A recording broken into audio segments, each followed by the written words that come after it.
text to actually go live. Let me check.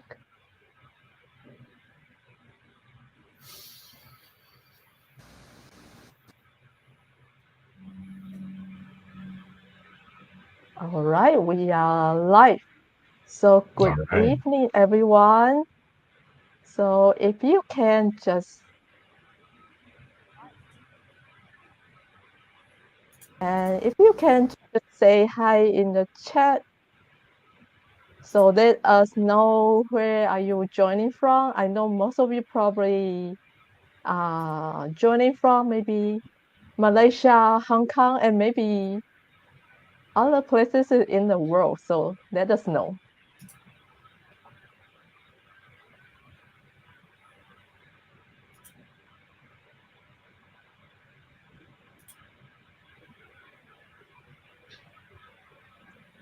And so today we have John with us, and I'm very excited about it. But let's give another maybe 1 or 2 minutes to let other people join.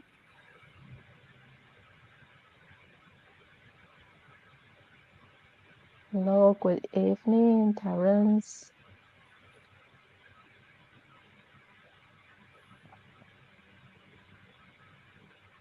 So I have been very excited about today's talk because I had a sneak peek at John's presentation yesterday. So I'm pretty excited about it.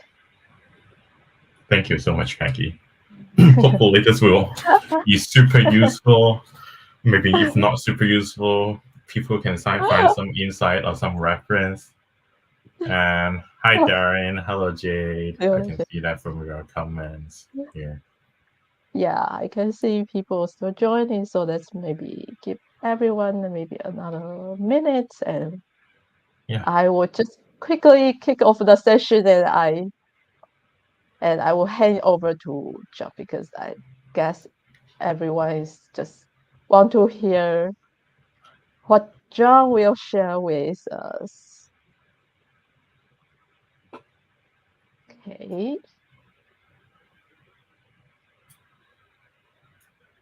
So, hi everyone. Hi Jay. How are you?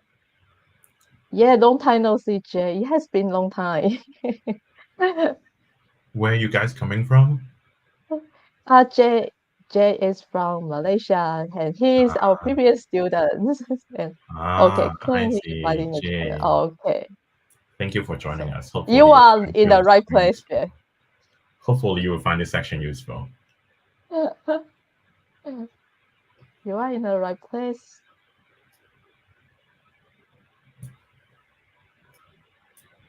So I guess yes, from last April, my STEP program.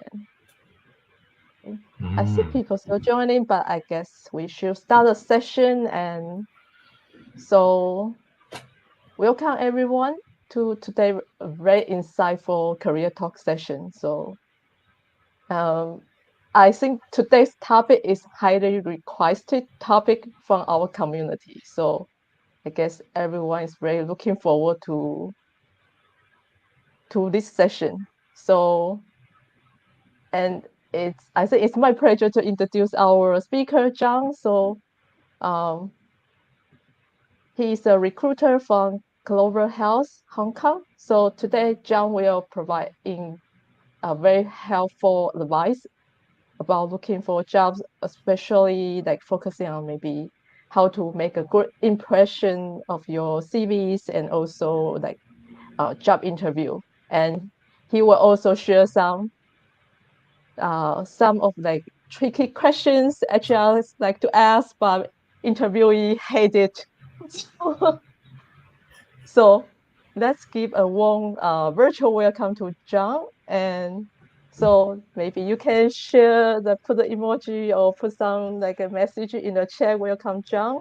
And John, over to you. The floor is yours. All right. Thank you, Becky. The pleasure is mine. Thank you for having me. This is my first time ever doing this type of presentation to do something that is quite critical to a lot of people, even to myself when I look at myself like 10 years ago when we were starting looking for a job, right? We need to create a CV. So I'm always unsure about, oh, if my CV is good enough. Oh, hey, David, you create a CV, you're looking for a job too. Can I have a look at your CV? Wow, your CV looks great. And I started copy. Can you share me your template so I can just copy and paste my info, my job, exposure, experience, whatever is on there. Wow, you have a volunteer experience. Maybe I should add something on there too. So we are always not sure our CV is good enough and what will catch recruiters or HR people's eyes to catch their attention. So I work in this field, like being a headhunter for several years. Now I've been working in-house recruitment for several years. So I think maybe if not qualified, maybe experienced enough to share a little bit of insight that most people, like from tech, from any other places, would find this section a little bit useful to put into their CV. So if you have some opinion about it, feel free to share or ask at any time of the section so I can share a little bit. So this topic today, I'll be unveiling CV hacks, interview strategies, and hiring trends. So unveiling is a little bit too exaggerated, but thank you so much, Peggy, for coming up with this title. So I have to live up to my expectation a little bit. So here we go. Things I will cover today or so what makes a good resume or some resume hacks. So when it comes to hacks, I will actually cover a little bit of hacks on every section, like hiring trends or maybe interview strategies, or there's some hacks into it. I will introduce a bit about myself, interview strategies, like tricky question like Peggy just mentioned, and maybe hiring trends, what are people are looking for, and what kind of things that you can be better. So when it comes to resume, according to Cambridge Dictionary, right, a short written description, education, qualifications, previous jobs, and sometimes of personal interest that you can send to an employer when you are trying to get a job. So, in short, resume, you need to have all so education, qualification, previous jobs, maybe your personal interest in a piece of paper, maybe a couple pages.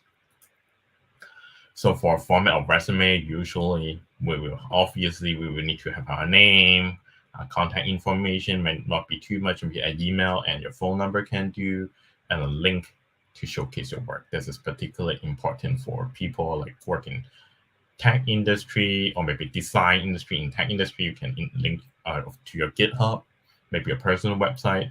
For people who are in design industry, maybe you can put your portfolio link to your portfolio, showcase your projects that you have exposed to, a little bit of a summary for us to have a look, and work experience, obviously something that work experience before to be who you are today, education and qualifications and skills and personal interests.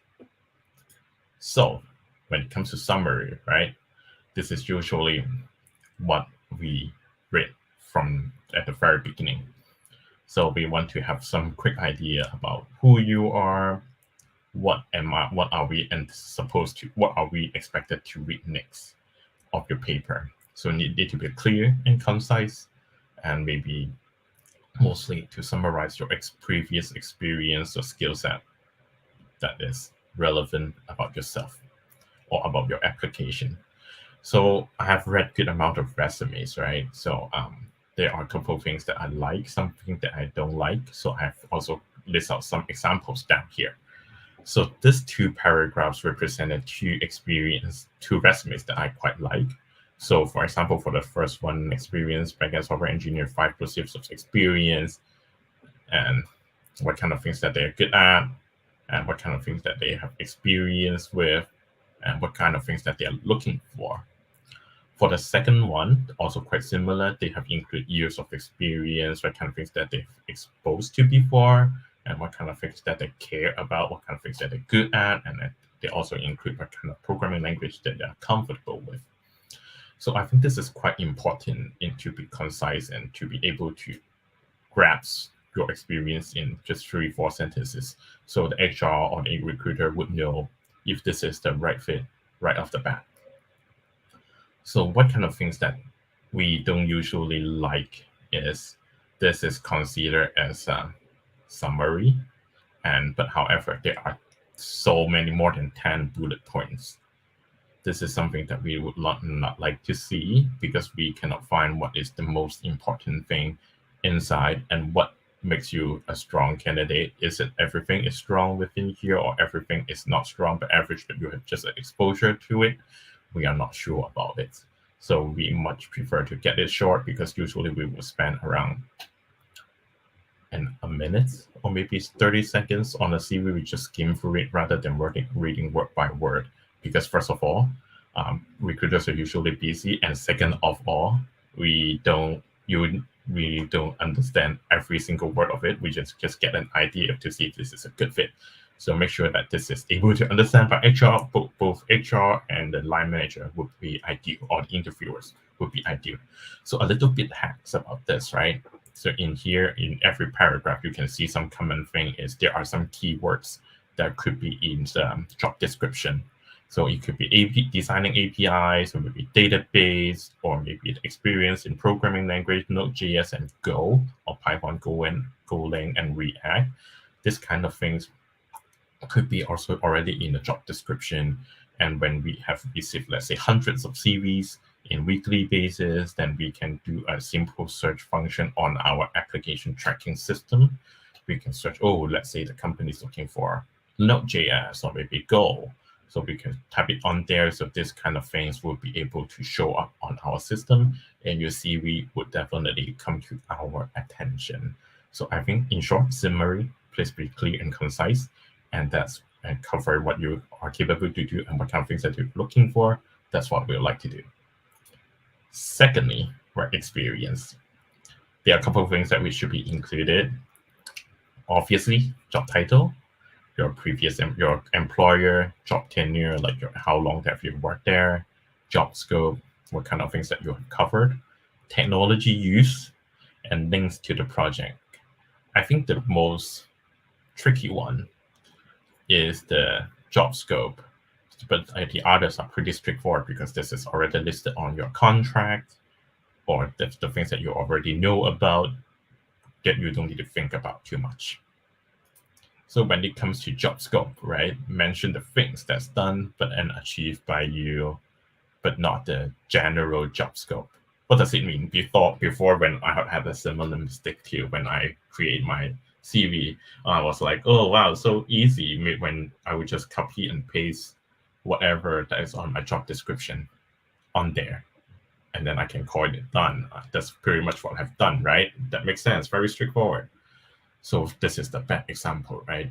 Analyze user requirements and create technical specifications and business goals. In fact, this is very true. All these bullet points are pretty much what whoever software engineers has exposed to and what they have been working on.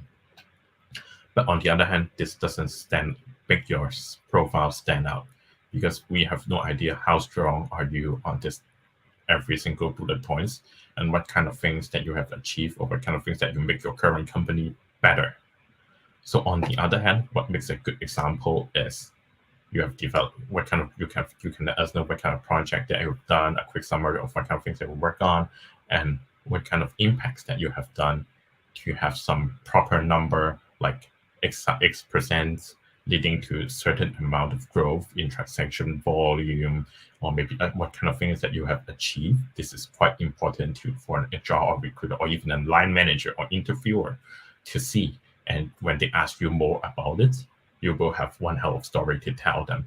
Instead, when you are on the other hand, if you have this kind of bullet points on there, when a line manager or maybe when the interviewer see your profile, see these sentences, they will have no idea what kind of things to ask you, and you have less of a chance to showcase what kind of things that you have done or achieved, even though maybe you have one good story to tell, but you don't have the chance to showcase it.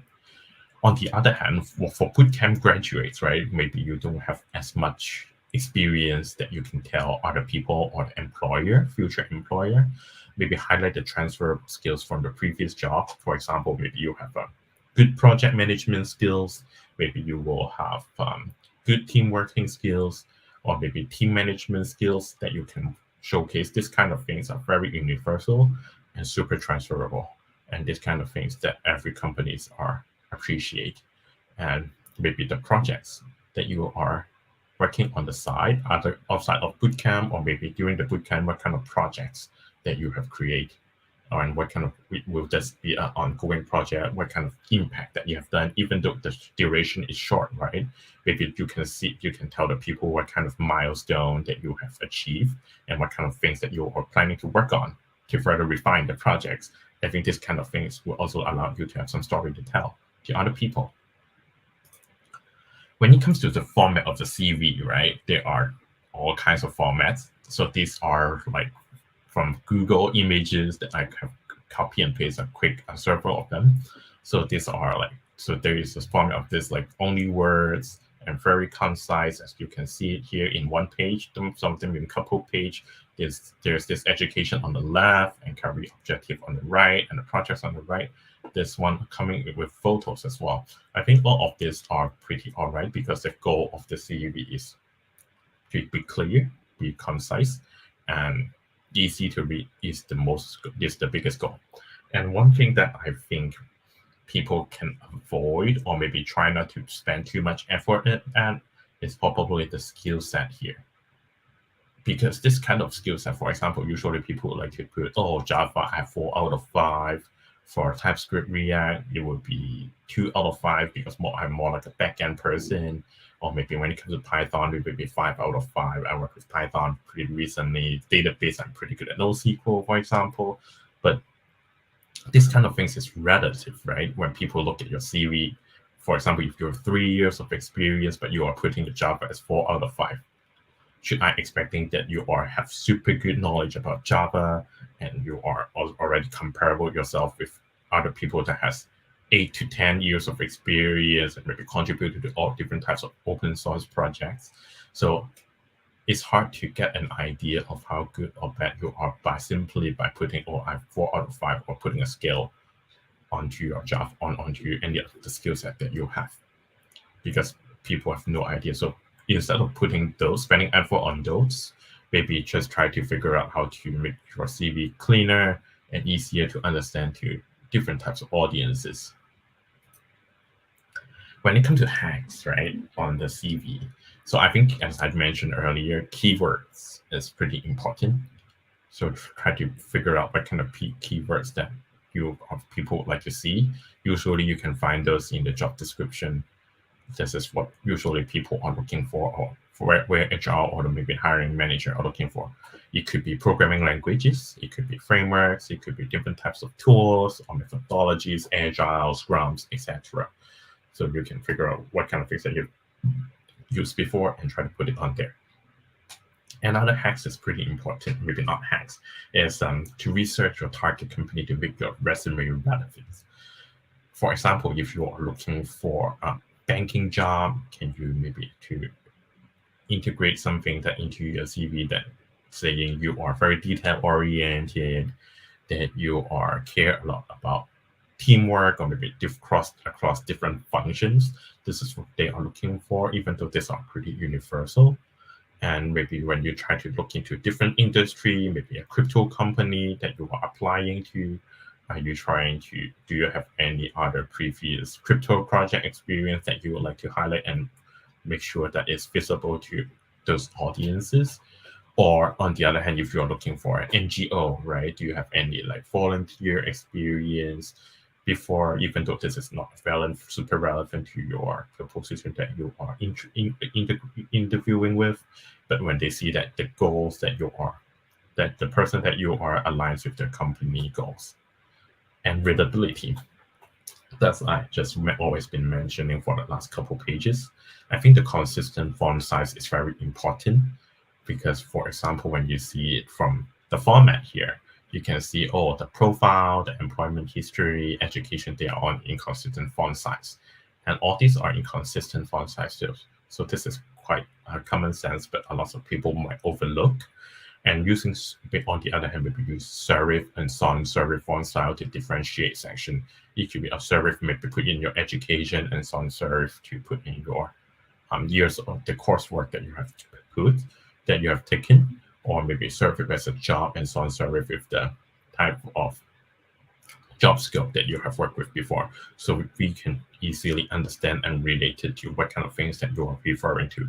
So if software engineer or title, or software engineer or company that you're working on, or lines on the other hand, line spacing and margin. So you have to make sure that you are the words of the CV are not cramming with each other too much. It will be easier to read to a lot of us, and that will make us our life easier and find your CV a lot more pleasant.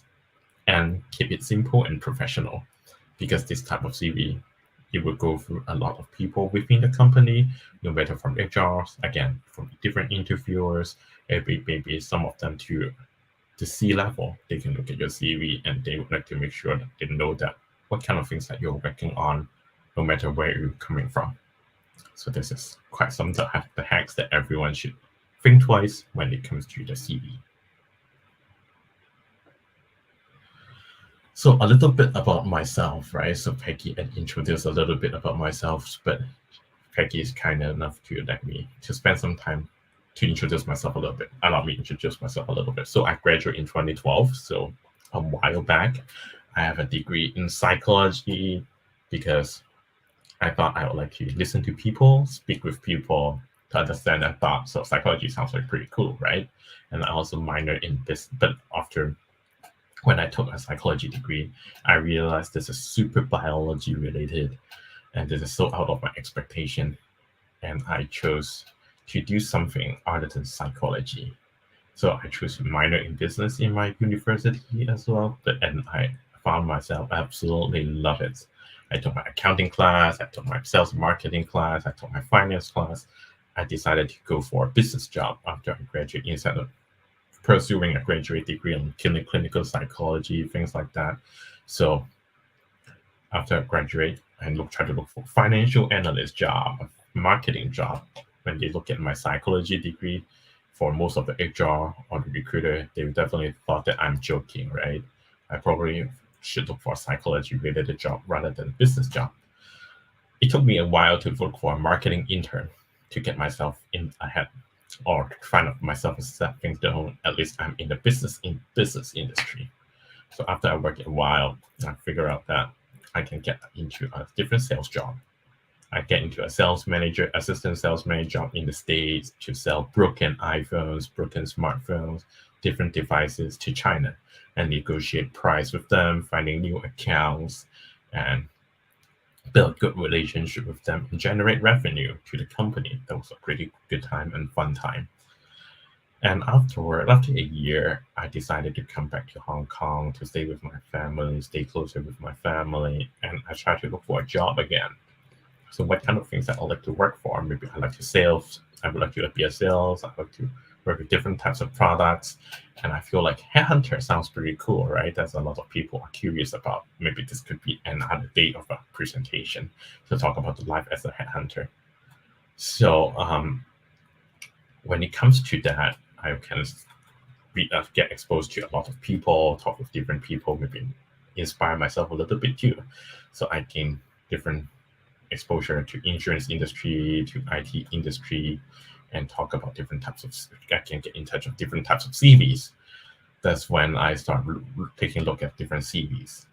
And when I work in the headhunting industry for 4 years, and I realized in-house in recruiting is the way to go because I can focus on one company to figure out the culture there and then to see to present the best of the company to the other people and make them be interested in what we are doing and attract the best talents here. So in here, I work from increasing the team size from 10 people when I joined until close to 50 today. So I'm also being the ambassador for the Hong Kong office to promote how good the company that I'm working at. So why am I telling my story here, but not at the beginning? Which is because I think during an interview, storytelling is always the key.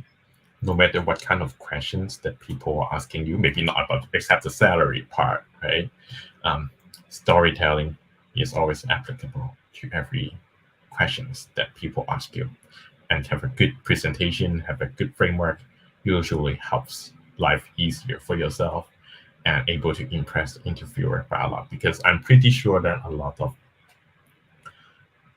candidates, they have good story to tell, they have good achievement that they have achieved before, but just that they are not able to present it concisely or precisely to the interviewer to leave a good impression. So, usually, because we have come through so hard, right? What makes you who you are today? Like for software engineers, what kind of things you have achieved so far to shape yourself to become who you are today?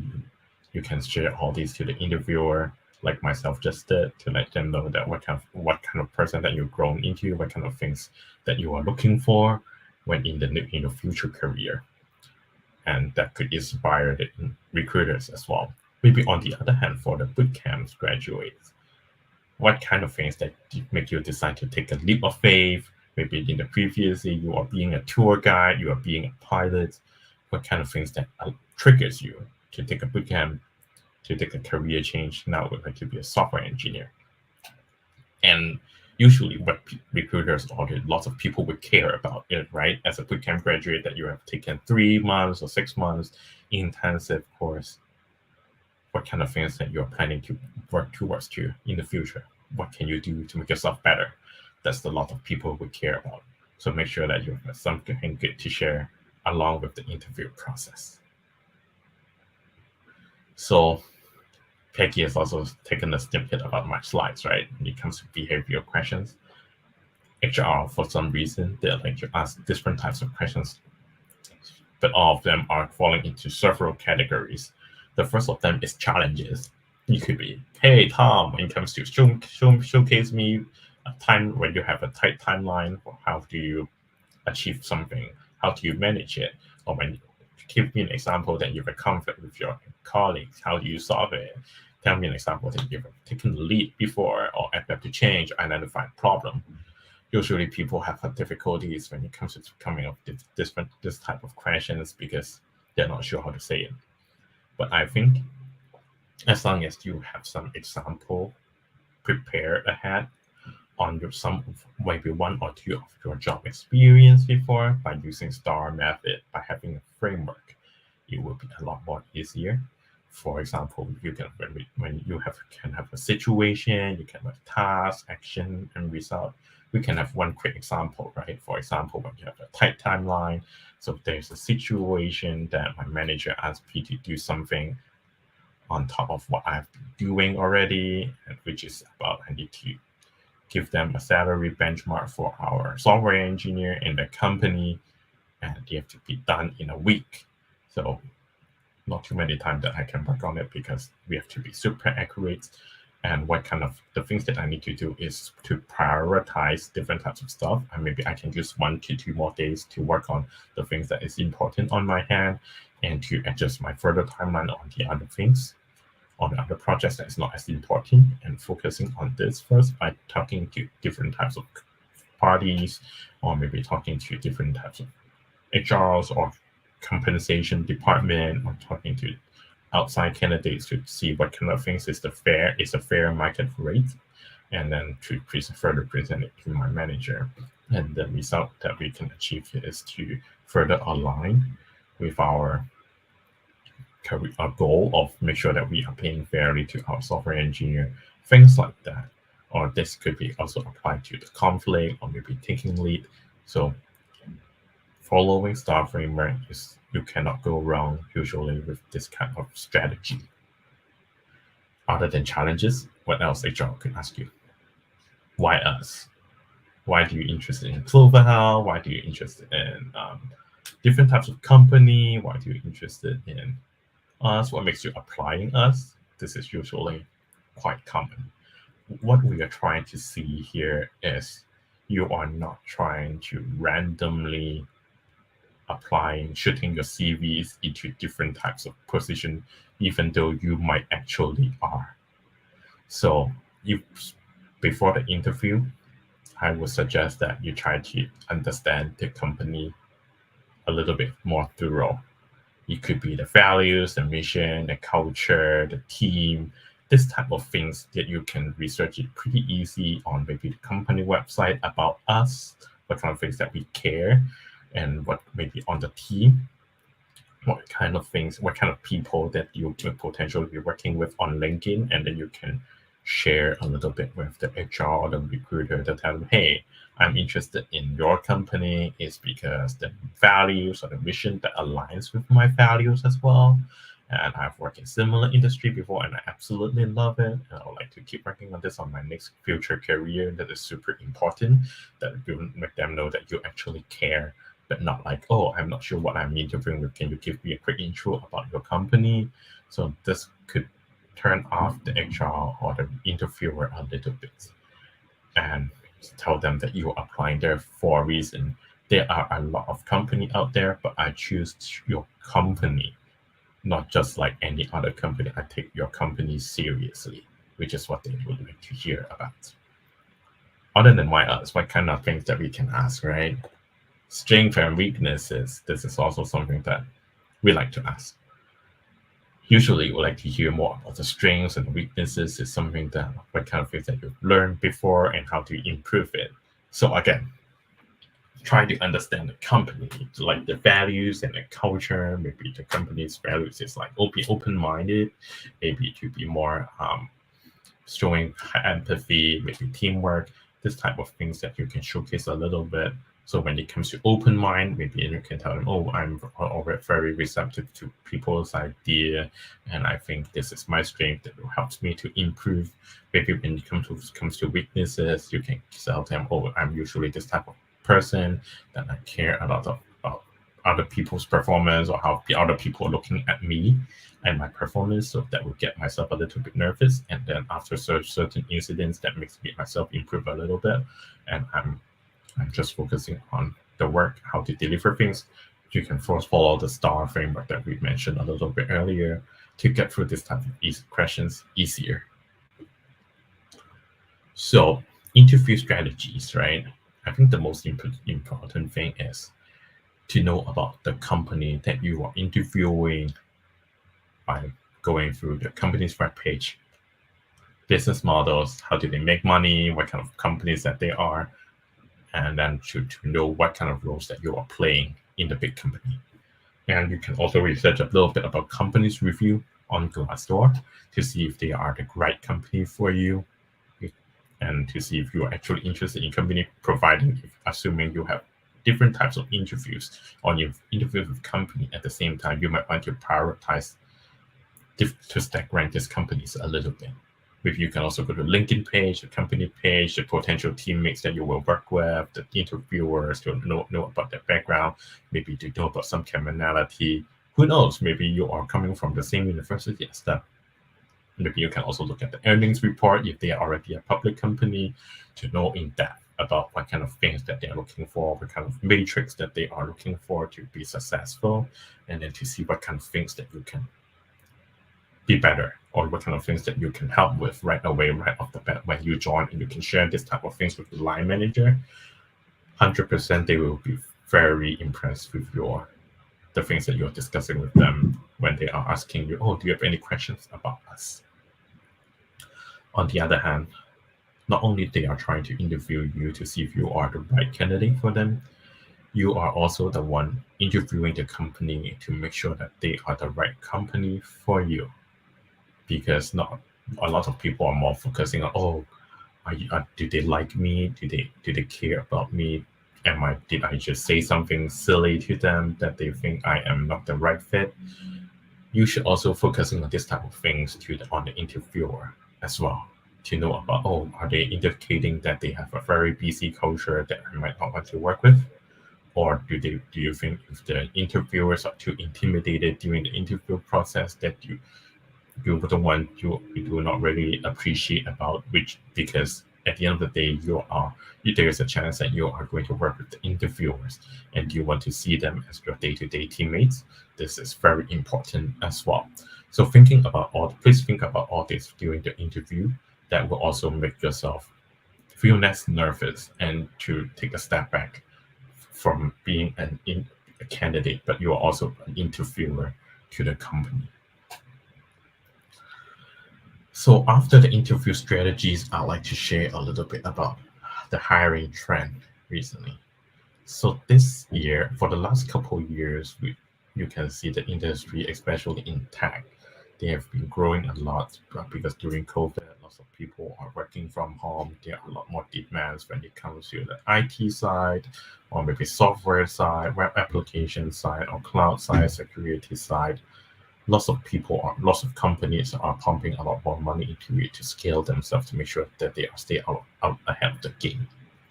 But afterwards, then now COVID has already behind the scene behind us, and we are looking to, or companies are looking for employees to work in the back to the office again. Looks like IT or technology still the main focus, but not as important as before.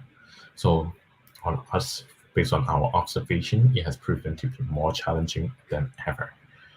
So that so for the recent job market, apparently from everyone observation, I think you can all agree this is not great. You can see the news about layoffs from different types of tech companies. There are hiring freezes here and there. There are pay freezes. Lots of people are not getting any increment this year. And there are limited budgets for a lot of companies when it comes to headcounts. And since there are layoffs, you can definitely see the supply is a lot more than demand. When we say supply, it means the candidates out there and bigger than the demand. So, what kind of things that you can stay ahead in your field? So, there are a lot of things that you can do. For example, you can continually educate yourself. Keep Googling, keep looking at different things, stay curious, stay positive, stay hungry to learn about different types of technology. You probably don't need to deep dive into it. Maybe you can just talk, have some brief idea and try to connect them with what you have already known. Gain insight from individuals. Maybe if you are already a manager, maybe you can chat with the people that has less experience about the newest trend and what kind of thing that they care about, so that you can always relate. Vice versa, you can speak with the managers or the senior people, people that have more experience, so that you can talk more about, learn from them to see what kind of things that they have experienced before, and you might find it useful. Maintain a receptive mindset, be open-minded. So when people are giving you advice, try not to be too judgmental or maybe too opinionated. Try to be open-minded to see if what they are saying makes sense, and you can self-reflect a bit and keep yourself better. Keep stay improving, and ensure proficiency in coding remains sharp. So I can see people that when they are already have a job, they are still keep on doing lead code challenges. They are still doing weekly challenges. They are still doing on their side projects. They are still doing a lot of coding in their work. So I think this type of things when it comes to tech, right, it is quite important. Maybe if you are a designer, keep designing different types of products. Maybe if you're a photographer, try to take more photos. I think this type of things is pretty makes sense. Practice makes perfect. It's not like you have a job and then you are pretty happy staying in your comfort zone. Because let's say for now, right now, for example, let's say today's market is perfect, everyone has a job, very happy, everyone gets very good salary, but the market has its ups and downs. And when the market is going downturn, doing this type of things, keep your knife sharp, stay curious, be open-minded, keep yourself being improving all the time, you'll definitely able to stay away from those layoffs a lot easier. And I think another thing that a lot of people might not be thinking about is networking, because there are only limited things that you can learn from Google. And when you go out to networking, you can talk with different types of people, learning from them, each other, and share some market info about each other. Because there are a lot of job opportunity that's already filled before the job post has already been out. Usually, knowing the people within your market is able to stay ahead of your game a lot easier. And I think the important thing is the most importantly, keep doing what you like to do. A lot of people trying to be a software engineer by taking a boot camp is because they realize what they have been done does not work, or maybe is not as interesting, and software engineering, doing problem solving, is something that they would like to do, that they enjoy the most. And once they get the job, they really should keep doing what they would like to do and remember why you take this move at the first place. And even though something that is right, Overwatch, something that is not how to say it, something that is not, even though something that is not directly related to your daily work, you can still work on it. And who knows in the future where will the future can take you. The reason that I'm putting these two things is here is because this is I've spoken with different types of candidates. For this one, this is a work that did by one of the software engineers, and he is super into board games, different types of board games, and he decided to create this type of online board game simulators with one of the board game creators online to make sure that everyone is able to get the most tactile feelings on the board game simulator, just like they have set this board game on the board, real life.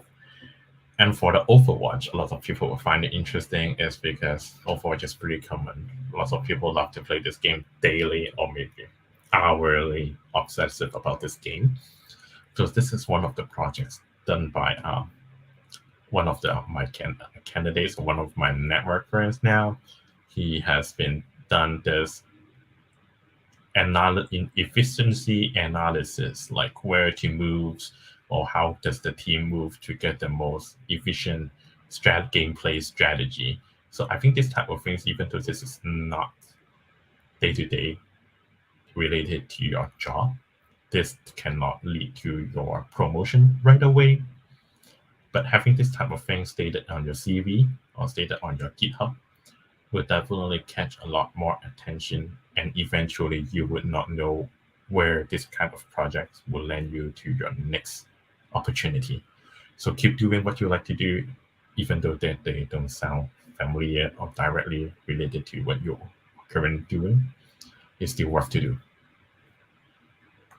All right, so this is the end of my presentation. Hope you enjoyed this so far. Find some good insight from it. Thank you, John. It's already a very comprehensive presentation, but I guess our uh, audience have some question already. So feel free to drop your question in the chat and we will start answering your question. And so let's start with so how long would be the cool down period if fail in the interview of a company once? Sorry, I think I just lost you. Hi, can you hear me? Yes, I can hear you. So, were you asking questions just now? Sorry. Yes, so there's a audience asked how long would be a cool down period if fail in an interview of a company Usually, once?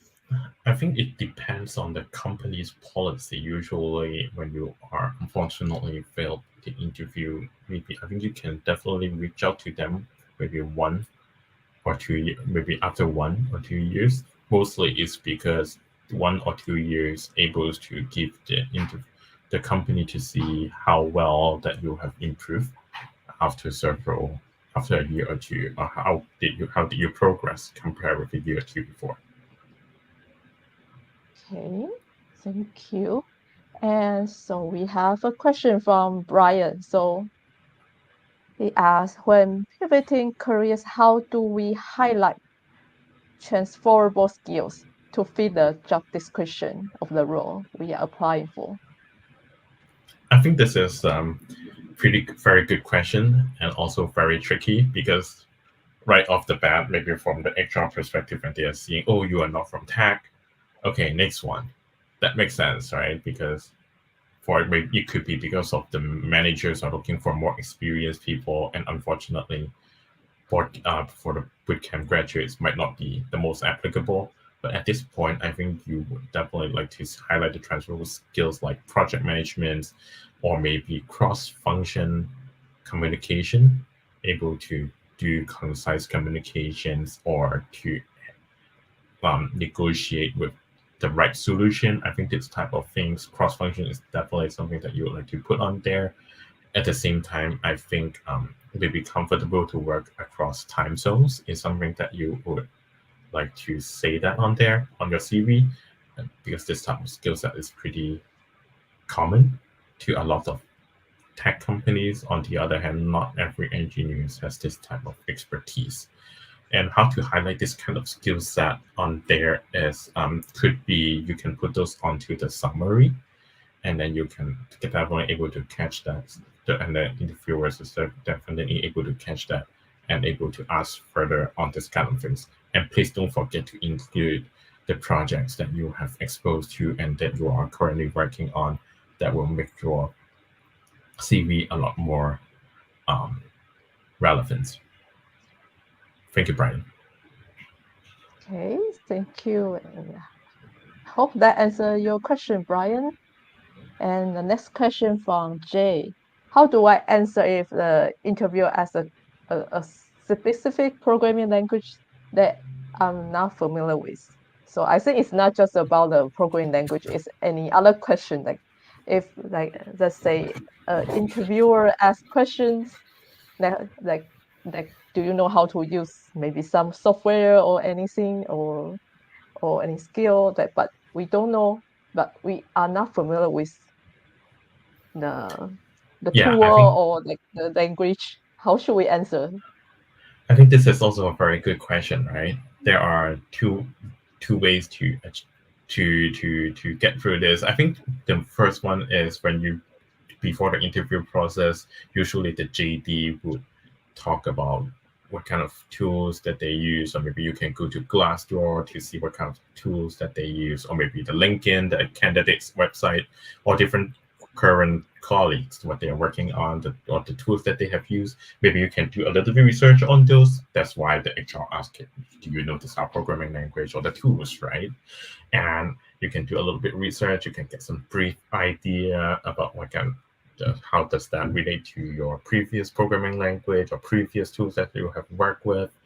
And then in the interview, when they ask this type of questions, right, you will have something to say by saying, oh, to be honest, I don't know much about the programming language or maybe the tools because I've no working experience of it. But based on my understanding, correct me if I'm wrong, it could it be something like ABC?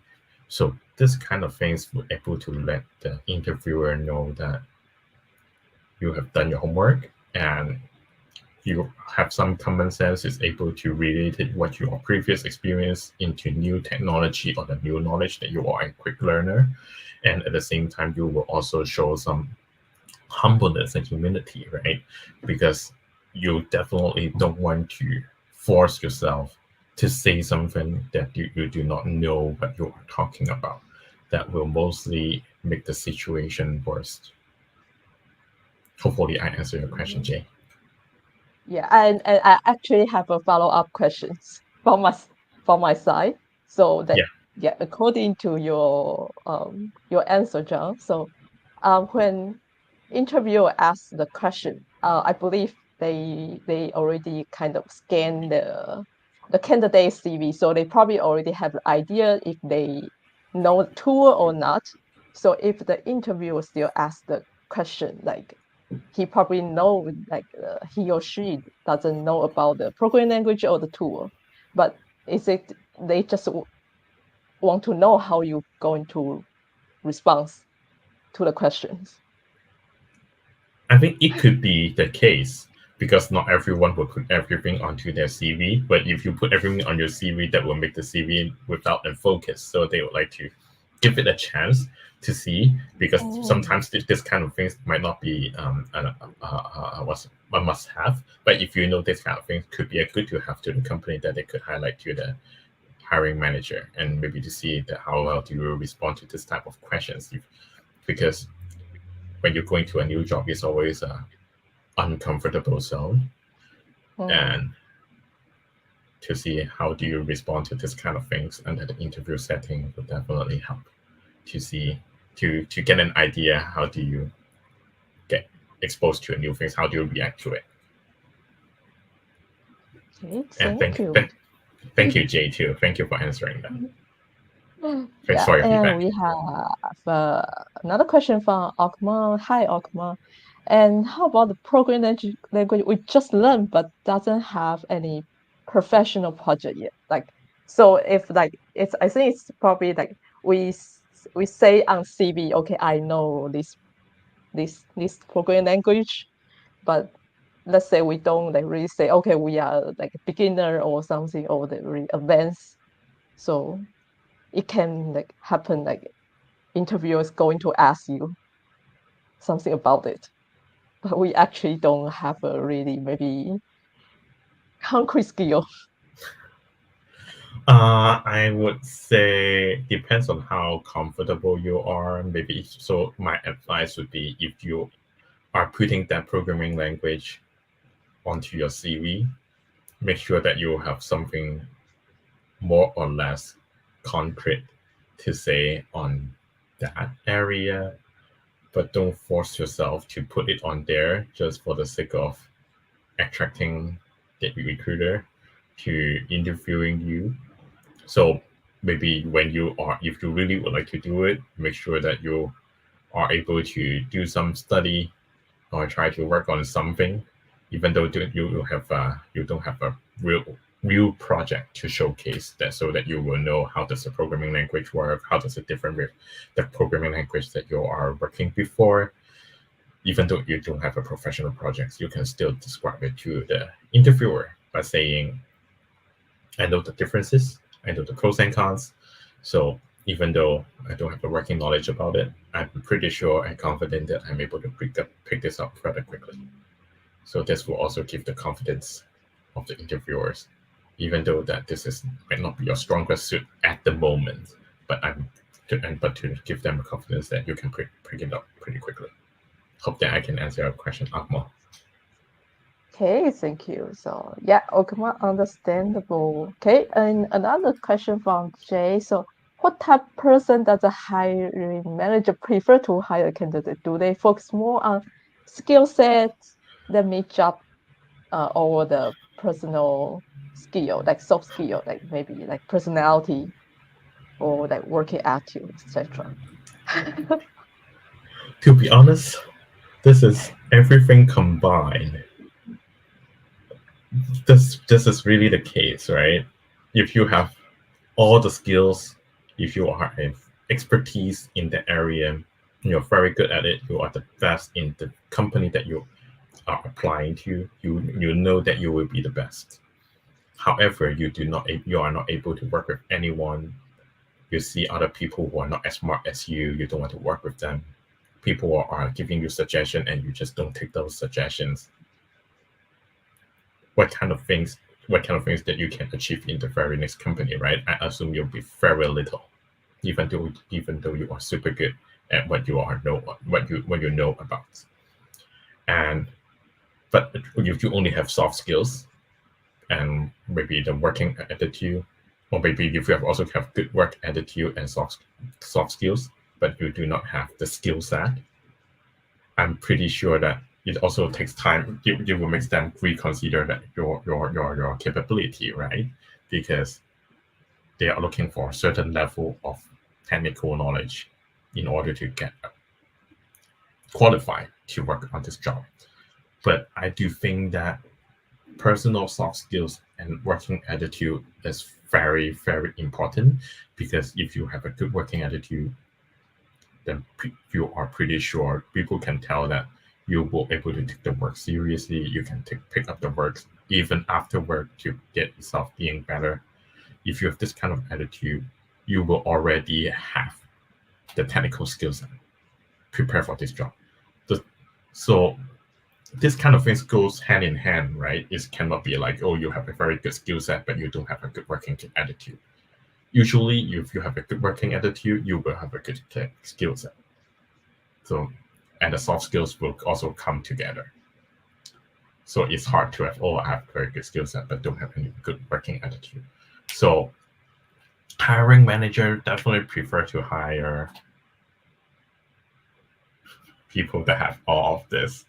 If not, if you are thinking your skill set is not up to the par at this moment, try to let them know that you have a very good working attitude and just how sincere you are to able to get a job after you get a job.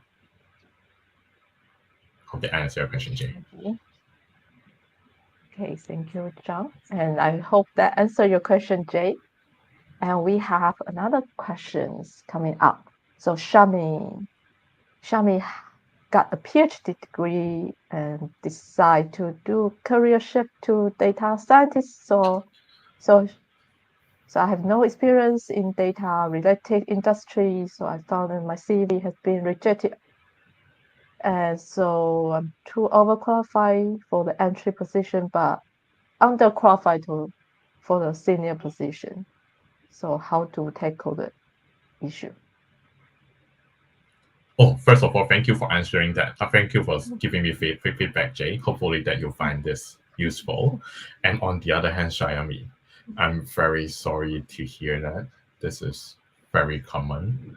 Lots of people like us when we're looking for entry level position, right? Or maybe when we look for data scientists, amount the pile of CV and your PhD profile comes into our eye, we might see, oh, that you don't have data scientist related position experience. Maybe your work has been too academic, not business related. We may usually click reject and look at the other one because we have 20 CVs to look at. And unfortunately, you are just one of those. This is the cold hard truth, unfortunately. And on the other hand, you are trying to look for entry level position, right? And we might think that you accidentally applied to the wrong position, or maybe there are a lot of people. We might think that you have different salary expectation compared to other people that are just applying to the position.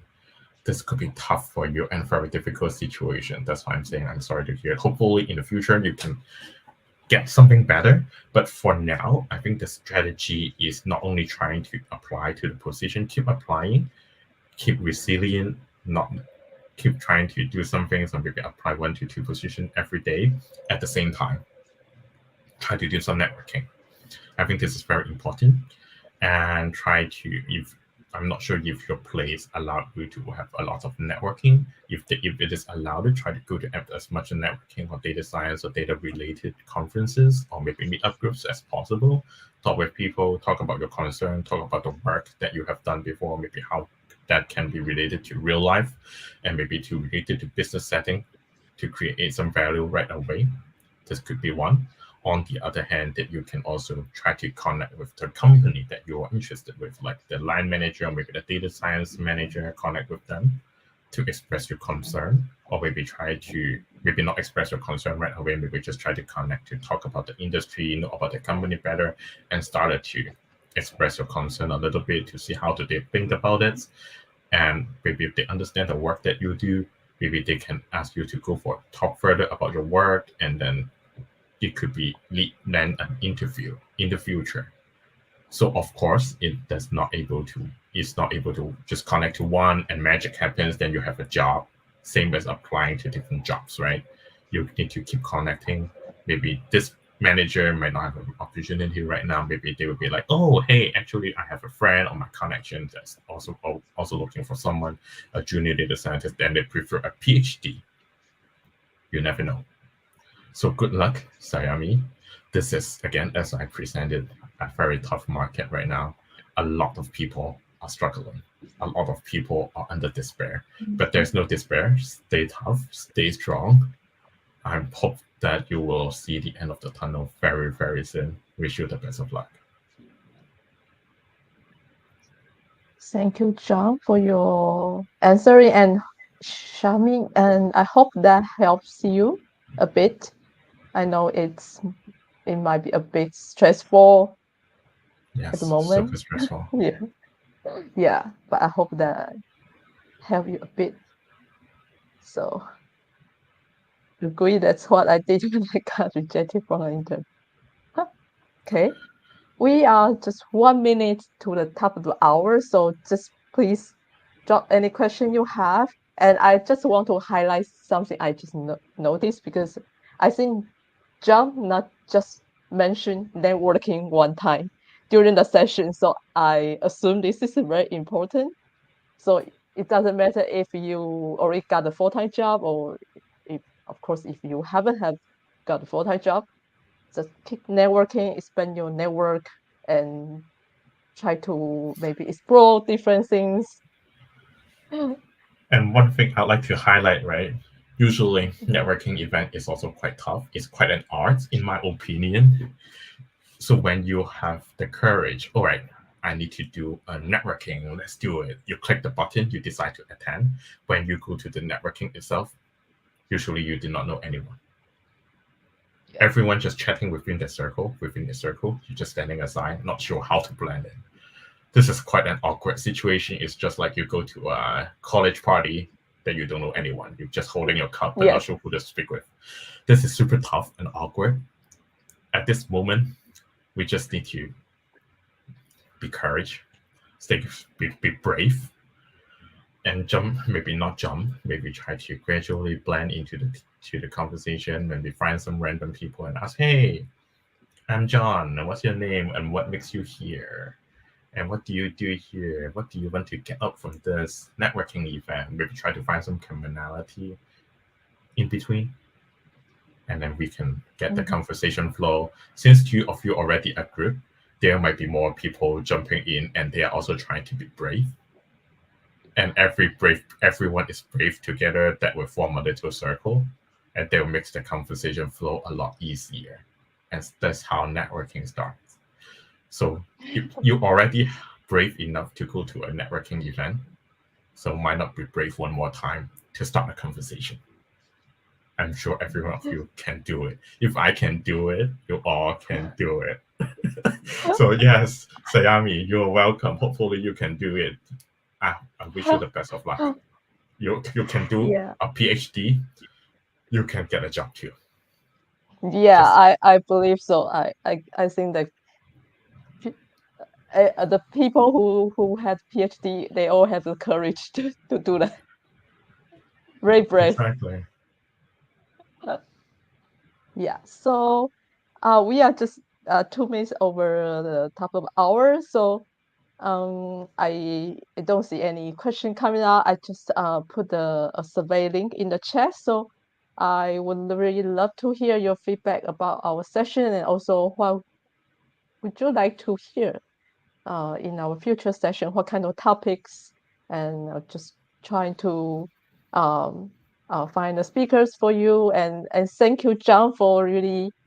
Oh, I would say this is very nice sharing, like from your experience, um, not just about your professional experience, maybe your personal experience. So thank you, John, and thank you everyone joining tonight. And it's a little bit late, but thank you for all sitting with us.